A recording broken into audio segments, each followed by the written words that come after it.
সমবায় ভোট ঘিরে দফায় দফায় উত্তপ্ত কাঁথি কৃষি ও গ্রামীণ উন্নয়ন ব্যাংকের পরিচালন সমিতির ভোট শুরু হতেই অশান্তি।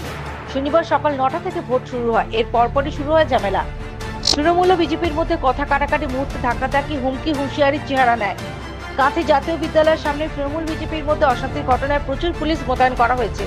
কাঁথি কৃষি ও গ্রামীণ উন্নয়ন ব্যাংকের পরিচালন সমিতির ভোট প্রক্রিয়া শুরু হতেই অশান্ত হয় এলাকা। সকালে সুপ্রকাশ গিরির সঙ্গে ঝামেলা হয়। দুপুরে রামনগরের তৃণমূল বিধায়ক অখিল গিরি গায়ে হাত তোলার অভিযোগ। ডিএসপি আবুনুর হোসেনের বিরুদ্ধে অভিযোগ তোলেন অখিলের অভিযোগ, বিজেপির মদতে ভুয়ো ভোটার ঢোকানো হয়েছিল। তার প্রতিবাদ করায় গায়ে হাত তুলেছে পুলিশ। অখিলের বক্তব্য, রামনগর কলেজের সামনে তাকে ধাক্কা মেরে ফেলে দেওয়া হয়।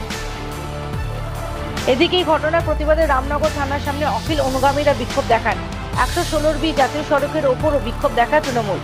সূত্রে খবর, কাঁথি কৃষি ও গ্রামীণ উন্নয়ন ব্যাংকের পরিচালন সমিতিতে 78 আসনের মধ্যে 12টিতে বিনা প্রতিদ্বন্দ্বিতায় জয়ী হয়েছেন তৃণমূল সমর্থিত প্রার্থীরা। বাকি আসনের জন্য এদিন ভোট হচ্ছে।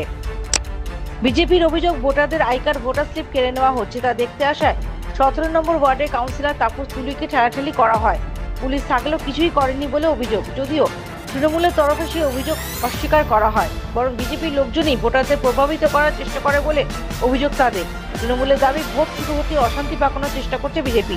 মাটি নড়বড়ে বুঝে এসব করছে বলে অভিযোগ শাসক শিবিরের। কাঁথি সাংগঠনিক জেলা যুব তৃণমূলের সভাপতি তথা কাঁথি পৌরসভার চেয়ারম্যান সুপ্রকাশ গিরিও সেখানে ছিলেন। বিজেপির অভিযোগ, সুপ্রকাশ রীতিমত হুমকি দিতে থাকেন। যদিও পাল্টা সুপ্রকাশ বলেন, বিজেপির আজিয়া নব্বর ঝামেলা এটা, লোক না থাকলে যা হয়, কিছুই তো ওদের নেই, ভোটের বাজার গরম করতে চাইছে ওরা। সকাল থেকে শান্তিপূর্ণভাবে ভোট হচ্ছিল। আমাদের ক্যাম্পের সামনে এসে 17 নম্বর ওয়ার্ডের কাউন্সিলর আমাদেরকে ভোটারকে বাধা দেয়। আমরা প্রতিবাদ করছি, আমাকে ঠেলে দেয়, অশ্রদ্ধ ভাষায় আমাকে গালিগালাজ করে। তখন স্বাভাবিক আমাদের যারা সমর্থক আছে তারা জনরোষে পাল্টা তাদেরকে সেখান থেকে সরিয়ে দিয়েছে। আমাদের প্রথম মারধর করে আমাদের প্রথম ঠেলে দিয়েছে।